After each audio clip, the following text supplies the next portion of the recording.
ಧರ್ಮ ಇದ್ರೆ ರಕ್ಷಣೆ ಆಗೇ ಆಗುತ್ತೆ. ಮಂಜುನಾಥನ್ ಮೇಲಿರೋ ನಂಬಿಕೆನ ಕಡಿಮೆ ಮಾಡಬೇಕು. ಅವ್ರು ಟೋಟಲಿ ಫೇಕ್ 420 ಅವರು ಎಲ್ಲರೂ. ಅವ್ರು ಯಾವ್ದೇ ತರ ಹೋರಾಟ ಮಾಡೋದಿದ್ರೆ ಕಾನೂನಾತ್ಮಕ ಹೋರಾಟ ಮಾಡ್ಲಿ. ಈ ಮಂಜುನಾಥನ್ ಯಾವ್ದೇ ರೀತಿ ಕಲ್ಮಶ ಮಾಡ್ಲಿಕ್ಕೆ ಸಾಧ್ಯ ಇಲ್ಲ ಸರ್. ಕೆಲಸ ಮಾಡೋರಿಗೆ ಊಟ ಹಾಕಲ್ಲ ಅಂತ ಹೇಳಿ ಊಟ ಮಾಡೋದ ಸರ್ ಇದು? ಸರ್ ಹೊಟ್ಟೆ ತುಂಬಾ ತಿಂದಿದ್ದೀರಿ, ಎಲ್ಲಿಂದನೋ ದುಡ್ಡು ಬರುತ್ತೆ ಅಂತ ಹೇಳಿ ನೀವು ಧರ್ಮದ ಅಗೇನ್ಸ್ಟ್ ಹೋದ್ರೆ ಆ ದೇವ್ರೆ ನೋಡ್ಕೊಂತಾನೆ sir at the end of the day. Brother, ಎಲ್ಲಿಂದ ಬಂದಿದ್ದೀರಾ ತಾವು ಧರ್ಮಸ್ಥಳ? ನಾವು ಬೆಂಗಳೂರಿಂದ ಬಂದಿದ್ದೀರಿ. ನಾವೆಲ್ಲ ಹೈಕೋರ್ಟ್ ಅಲ್ಲಿ ಪ್ರಾಕ್ಟೀಸ್ ಮಾಡೋ ಅಡ್ವೊಕೇಟ್ಸ್. ಸೊ ಈ ನಾವ್ ಹೇಳೋದೇನು ಅಂದ್ರೆ ಇಂಥ ಜಾಗಗಳು ಕಮ್ಮಿ ಇದೆ. ಮೇನ್ ಇಂಥ ಧರ್ಮಕ್ಷೇತ್ರಗಳು ನಾವಿಲ್ಲಿ ಏನ್ ಎಂಟ್ರಿ ಆಗ್ತಿರೋ, ಎಂಟ್ರಿ ಆದಾಗ ನಮ್ಗೊಂಥರ ಫೀಲ್ ಬರುತ್ತೆ. ಅದು ಎಲ್ಲೂ ಬರಕ್ಕೆ ಸಾಧ್ಯ ಇಲ್ಲ ಕೆಲವೊಂದು. ಸೊ ಆ ಸೌಜನ್ಯ ಅನ್ನೋ ಹೆಣ್ಮಗುಗೂ ಒಳ್ಳೇದಾಗ್ಲಿ ಆಯ್ತಾ. ಧರ್ಮ ಇದ್ರೆ ರಕ್ಷಣೆ ಆಗೇ ಆಗುತ್ತೆ. ಇಲ್ಲ ಸುಮ್ನೆ ಯಾರೋ ಹೇಳಿದ ಮಾತು ನಾವು ಕೇಳೋದು, ಅಪಪ್ರಚಾರ ಮಾಡೋದು ಸರಿಯಲ್ಲ. ಸುಮ್ನೆ 100 ಜನ 100 ಮಾತಾಡ್ತಾರೆ, ಬಟ್ ಸತ್ಯ ಅನ್ನೋದು ದೇವ್ರಿಗೆ ಗೊತ್ತಿರುತ್ತೆ.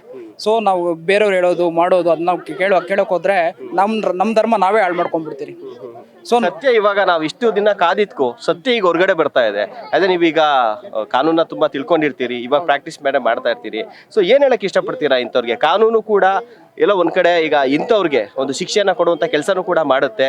ದೇವ್ರು ಕೂಡ ಒಂದ್ ಕಡೆ ಒಂದು ತನ್ನ ಕೆಲಸವನ್ನ ದೇವ್ರು ಕೂಡ ಮಾಡುತ್ತೆ. ಹೌದು ಸರ್. ಏನ್ ಹೇಳೋದಂದ್ರೆ ಇದು ನನ್ಗೆ ನಾವ್ ಅನ್ಕೊಂಡೇ ಪ್ರಕಾರ ಇದು ಅಪಪ್ರಚಾರ. ಈ ತರ ಆಗಿರಲ್ಲ. ಏನು ಅಂದ್ರೆ ನಾವೆಲ್ಲ ನೋಡ್ತಾ ಇರುವಾಗ ಅವನೆಲ್ಲೋ ಹೇಳ್ತಾನೆ, ಇವರೆಲ್ಲೋ ತೆಗಿತಾರೆ ಮಾಡ್ತಾರೆ ಅಂದಾಗ ಸಿಕ್ಬೇಕಲ್ಲ. ಏನೋ ಇಲ್ಲಿ ಎವಿಡೆನ್ಸ್ ಇಲ್ಲ ಅಂದ್ರೆ ಏನು ಪ್ರೂವ್ ಮಾಡಕ್ ಆಗಲ್ಲ. ಏನು ಸಿಕ್ಕಿಲ್ಲ ಆಗಿಲ್ಲ ನಾವ್ ಹೆಂಗ್ ನಂಬಕ್ಕಾಗುತ್ತೆ ಹೇಳಿ? ಸುಮ್ನೆ ಯಾರೋ ಹೇಳ್ತಾರೆ ಅನ್ಬಿಟ್ಟು ನಾವ್ ನಂಬಿಟ್ರೆ ಆಗುತ್ತಾ? ನಮ್ ಧರ್ಮ ನಾವೇ ವಕೀಲರಾಗಿರೋ ನಾನು ಕೇಳ್ತೀನಿ. ಈಗ ಅವ್ರು ಹೇಳ್ತಾ ಇರೋದು ಮರು ತನಿಖೆ ಆಗ್ಬೇಕು ಸೌಜನ್ಯ ಕೇಸ್ ಅಂತೇಳಿ. ಈಗ SIT ಫಾರ್ಮ್ ಆಗಿದೆ, ಹೈಕೋರ್ಟ್ ಅಲ್ಲಿ ಬೇಕಾದ್ರೆ ಹಾಕೊಬಹುದು, ಸುಪ್ರೀಂ ಕೋರ್ಟ್. ಈಗ SIT ಫಾರ್ಮ್ ಆಗಿದೆ, ಬಿಡಿ ಹೈಕೋರ್ಟ್ ಸುಪ್ರೀಂ ಕೋರ್ಟ್ ಬೇಡ, SIT ಫಾರ್ಮ್ ಆಗಿದೆ. ಸೌಜನ್ಯ ಅವ್ರ ಫ್ಯಾಮಿಲಿ, ಅವ್ರ ತಾಯಿ ಆಗ್ಲಿ, ಅವ್ರ ಸಿಸ್ಟರ್ ಆಗ್ಲಿ, ಅವ್ರ ಯಾರ ಮಾವ ಆಗ್ಲಿ, ಯಾರು ಕೂಡ ಹೋಗಿ ಅಲ್ಲೊಂದು ದೂರ್ ಕೊಡ್ಬೋದಲ್ವಾ? ಆ ಕೆಲಸ ಅವ್ರು ಯಾರು ಮಾಡ್ತಾ ಇಲ್ಲ. ಸಾಕ್ಷಿ ಇದೆ ಅಂತಾರೆ. ಸಾಕ್ಷಿ ಇಟ್ಕೊಂಡು ಜೋಬಲ್ಲಿ ಮೊಬೈಲಲ್ಲಿ ಇಟ್ಕೊಂಡ್ಬಿಟ್ರೆ ನ್ಯಾಯಾಂಗ ಕೇಳ್ಬಿಡುತ್ತೆ ಸರ್ ಕೇಳಲ್ಲ ಸರ್. ಸಾಕ್ಷಿ ಪ್ರೊಡ್ಯೂಸ್ ಮಾಡಿದ್ರೆ ನಮ್ಗೆ ಉತ್ತರ ಬರೋದು. ಇವ್ರೇನು ಕೊಡ್ದಿರಾ ಏನು ಆಗಿದೆ ಅಂದ್ರೆ ಏನು ವೇಸ್ಟ್ ಅದು.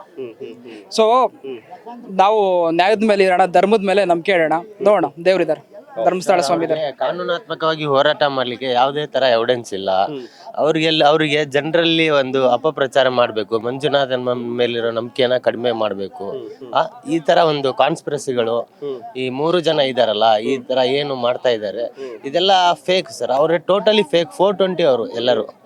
ತಿಮ್ರೊಡ್ಡಿ ಆಗ್ಲಿ, ಗಿರೀಶ್ ಮಟ್ಟನ್ ಆಗ್ಲಿ, ಸುಜಾತ ಭಟ್ ಆಗ್ಲಿ, ಯಾರೇ ಇರ್ಲಿ ಸರ್, ಅವನು ಸಮೀರ್ ಆಗ್ಲಿ, ಅವನೇನನ್ನು ಮಾಡಿ ಎಲ್ಲ AI ಯೂಸ್ ಮಾಡ್ಕೊಂಡು ಈ ತರ ಫೇಕ್ ಜನರಲ್ಲಿ ಒಂದು ತಪ್ಪು ಸಂಕಲ್ಪವನ್ನ ಮೂಡಿಸೋದು ಅವ್ರಿಗೆ. ಅದು ಯಾವ್ದು ವರ್ಕ್ ಆಗಲ್ಲ ಸರ್. ಇವಾಗ ಸತ್ಯ ಹೊರ ಬಂದಿದೆ.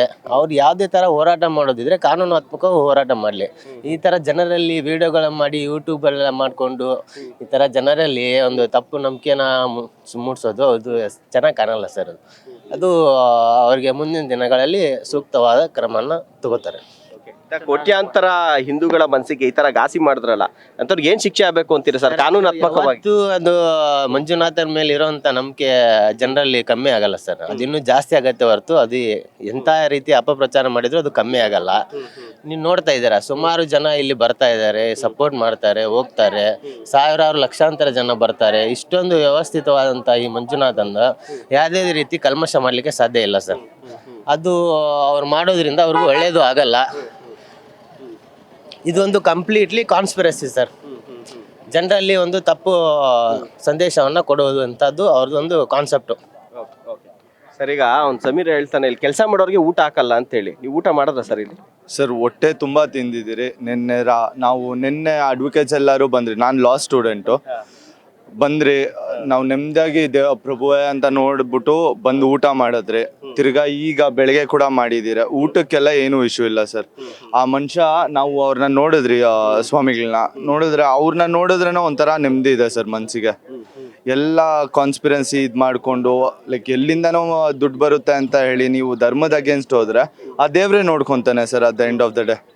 ಏನಾಗುತ್ತೋ ಮತ್ತೆ ಕಾನೂನು ವಿಚಾರವಾಗಿ ನಮ್ಮ ಅಡ್ವೊಕೇಟ್ಸ್ ಎಲ್ಲ ಸಪೋರ್ಟ್ ಮಾಡೋದಕ್ಕೆ ಬಂದಿದ್ದೀರಿ. ಅದು ಅವ್ರ ಆಶೀರ್ವಾದ ಇದ್ರೆ ನಮ್ಮ ಧರ್ಮ ಉಳಿಯುತ್ತೆ ಸರ್. ಅಷ್ಟೇ ಸರ್.